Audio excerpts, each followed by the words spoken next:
This is All Out Politics, news, debate and opinion from the heart of Westminster, where really all eyes this week have been on the Supreme Court, where yesterday a former Conservative Prime Minister, John Major, had his lawyers savage the current one over Boris Johnson's decision to suspend Parliament. He actually accused Mr Johnson of having ulterior motives and acting unlawfully. The government, however, has argued that this whole question of prorogation is political and not one for the courts. We've been told to expect a decision from the Supreme Court justices next week. Joining me to discuss that are the legal affairs commentator Catherine Baxi and the director of the Institute for Government, Bronwen Maddox. Welcome to you. Now, whatever the judges decide, this is a pretty big moment for the Constitution. Yes, it is. I mean, there's two really big principles at stake. You know, what are the limits of Parliament's and the government's power? So that's one thing they're pronouncing on. They're also pronouncing on essentially their own role. Are they a constitutional court that is going to rule on the limits of the executive's power? And the justices have gone to some lengths, it seems to me, to say, yes, this obviously has implications for what happens in the next few weeks about Brexit and Parliament's ability to debate Brexit, but we're not really commenting on that. We are commenting on whether this is a matter of law and whether it's legal with these long-term implications. Now, they were set up by an act of Parliament, but by law. So in that sense, Parliament was in charge. Are they a constitutional court? Are they now in a position to overrule the government? Well, it's sort of a test, I suppose, of the unwritten constitution that we have and where the balance of power lies. Does it lie with Parliament, with the executive, that's to say the Prime Minister, or with the courts? There is an act setting them up, so this presumably makes some of this clear. Oh yes, well the courts have power to intervene. That's their role, to be a sort of check. And this is the argument that the David Pannick for Gina Miller made, that the court, especially where Parliament is suspended, pretty much acts as the check between here and tyranny.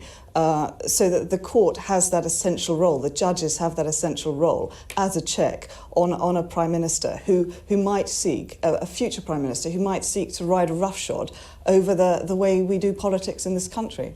And that's not happening now? Well, some might say that is happening, and that's exactly why we are where we are. Now tell us, who are these people? How do they reach a decision? The judges, well, we've justices got... Are they called judges or justices? They're called justices. They're obviously judges. They're the most senior judges in the land. There are 11 of them. They've got the full court. It's only the second time that the entirety of the Supreme Court has sat.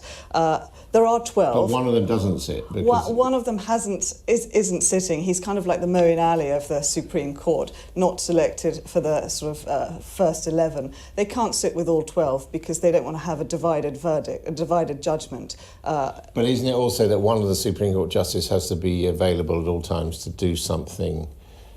Well, I think the primary reason is you can't have a split court, and if you have an even number, theoretically, 6 of them can decide one way, 6 of them can decide another, and then you don't have an outright judgment. So here, with an odd number, 11, you only need 6 of them to find in the majority verdict. And if the government or David Pannick for Gina Miller, either party might find themselves in a situation where they convince 5 of the judges, which ordinarily would be a unanimous verdict. But here, because we've got 11 judges or justices, they could still convince 5 and still lose 6-5. Now, if they rule against the government, do you think there's any chance of that? Well, there's 2 parts to this. First, they're ruling on whether this is a matter for the courts at all. There's quite a lot of commentary around that they probably are going to consider that it is.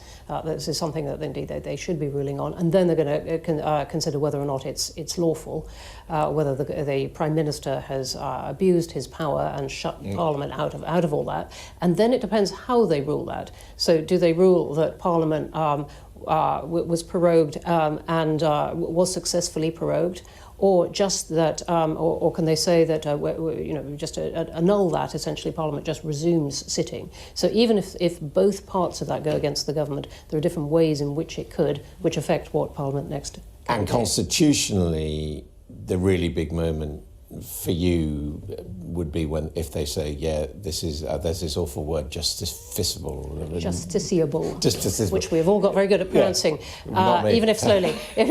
Well, you've got another week. No, I think it's more the second bit. The first bit affects their role as the court. But that is a big moment. That is a big moment. Because we haven't had that before. All right, that's the first big moment, and it would mean that they set aside the government's arguments that this is just a political decision. You don't have. But the second stage also matters because it says, is Parliament, just as the government's arguing, is parliamentary sovereignty really a narrow thing? It's just about making laws, or is it, as the challengers are saying, a much more expansive thing in our constitution about scrutinising, and Parliament really needs to be given the space and time to do that, and that one matters just as much. And the other problem, it seems to me, that the Supreme Court found itself in is that, yes, legally this is nothing to do with Brexit, and Baroness Hale said that beginning and the end. But it is. I mean, if this goes against Mr Johnson, this is going to severely hamper his leadership on Brexit, isn't it? Well, I think the Supreme Court were very, very clear all the way through. I know they said that, but, common sense. So the government would then have the choice. Do they accept? They've indicated that they would accept the legal judgment. That Parliament then can come back. But as I said, it matters how the judges explain it. Whether Parliament can come back immediately or not. If it wasn't for Brexit, Gina Miller and Joanna Cherry would not have bought these cases. On in another context. This is about Brexit, and they're anti-Brexit campaigners. Well, the thing is, you have to bear in mind that these challenges all started before we had the Benn Act, which was designed to remove the possibility of a no-deal Brexit. On October 31st. I mean, it doesn't remove it completely. No, that's right. So it gives the Supreme Court a sort of a little way out to not get involved in any of the politics at all. They could say, yes, it's justiciable, but now it's entirely academic because events in Westminster have superseded anything about this challenge was about in the first place. That's them breaking their rules, say it's not about Brexit, suddenly bringing in a Brexit Act, which is what the Benn Act is. Yes, but I mean, there's no question it has implications for Brexit. If Parliament were able to come back quickly, as I said, there's quite a lot of ifs in that, but if Parliament were, then it can start getting involved in the no-deal scrutiny, the scrutiny of any deal. It can cause all kinds of trouble for the government. And,